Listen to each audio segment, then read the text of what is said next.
السلام عليكم، ازيكم يا حبايبي؟ عاملين ايه؟ النهارده ان شاء الله الفيديو بتاعنا بسيط وسهل، وهو هنعمل عشان الجو حر طبعا، فهنعمل الكشري الحله الواحده اللي هو هيبقى كله مع بعض، العدس والرز والشعريه والمكرونه. حتى المكرونه هتبقى في قلب الحله، وهوريكم هنعمل ايه ان شاء الله. دلوقتي هنحط الزيت على البصله، هنقطع بصلتين كبار نقطعهم حلقات زي كده، بس هنحط كميه زيت حلوه يعني عشان كل حاجه هنحطها في الحله هنا. والحله التانية هنعمل فيها الصلصه، بس هما دول الحاجتين دول اللي هنعمل فيهم الكشري. هنحط برضو على البصله ملح عشان تبقى ايه ناشفه وهشه، وهوريها لكم شكلها لما اخلص تحميرها عامله ازاي. اهو يا حبايبي هنعمل مع بعض الصلصه، وحاطين البصل على البوتاجاز تتحمر. الصلصه عباره عن ايه؟ عملناها مع بعض قبل كده، تومه تدقيها بقرن فلفل وايه، وتقومي محمراها في الزيت، وبعد ما تتحمر تقومي تقشرها بالخل، وهوريكم شكلها برضه اول ما تتحمر. اهو يا حبايبي التومه اتحمرت معانا، خدت اللون الفاتح ده. طبعا هنحط عليها نص كوبايه خل او اقل بشويه يعني، ووطي النار وانت بتحطي الخل كده زي كده. هنحط عليها التوابل اللي هي عباره عن معلقه كزبره وملح ومعلقه سكر صغيره وكمون حبه بصل صغيره وفلفل اسمر. بعد كده هنحط الطماطم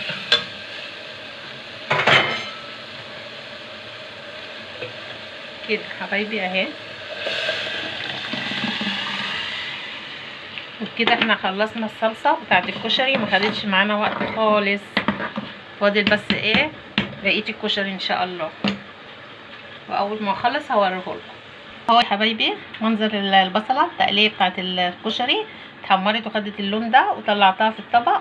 وبنفس الزيت اللي احنا عملنا فيه البصله هنعمل فيه الشعريه، وهوريكم ازاي دلوقتي.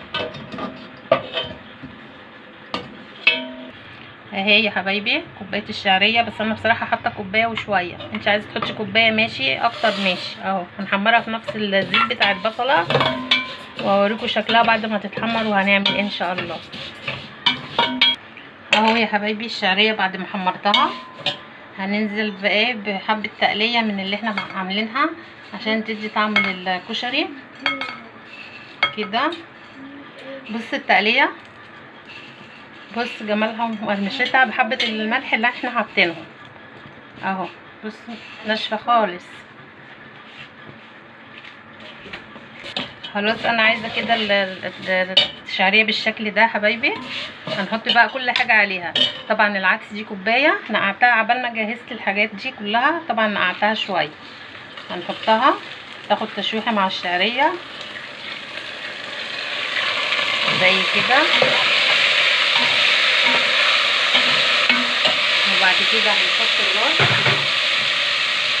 برضو تاخد تشويحه مع الشعريه والعدس زي كده. برضو دي كوبايه رز، انت طبعا عايزه تزودي الكميه براحتك اهي كده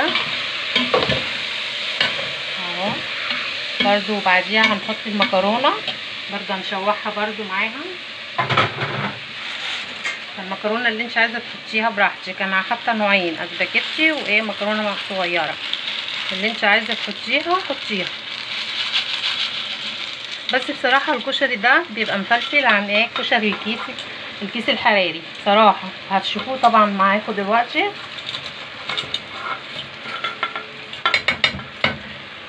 حاولي تكسري المكرونه عشان ايه ما تضايقكيش في التقليه اهو زي كده.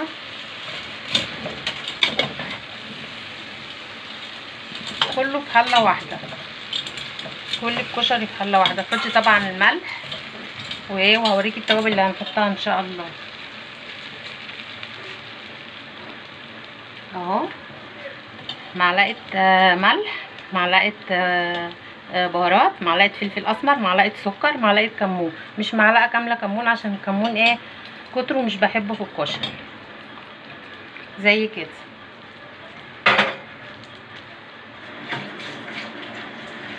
اهو يا حبايبي.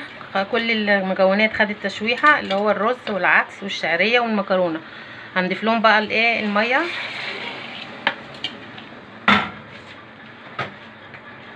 اهي كده، بتخلي الميه تغطيها اكنك بتعملي رز عادي يعني اهو.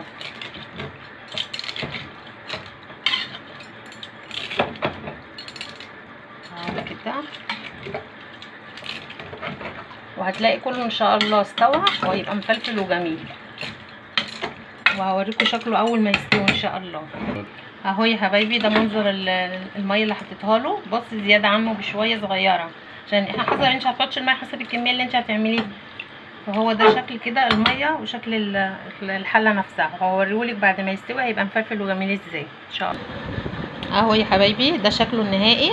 بصوا شكله جميل وخلص بسرعه، وما خدناش مواعين كتير وما وقفناش في المطبخ كتير عشان الحر. واذا كان شكله عجبكم ما تنسوش، وعملت ليه كمان دقه، هي عباره عن توم وليمون وخل وملح وكمون بس. وده شكله النهائي. اذا كان عجبكم الشكل طبعا مش هقدر اقول الطعم، بس طعمه جميل قوي وريحته جميله. ما تنسوش الاشتراك واللايك الجميل بتاعكم. والسلام عليكم ورحمه الله وبركاته.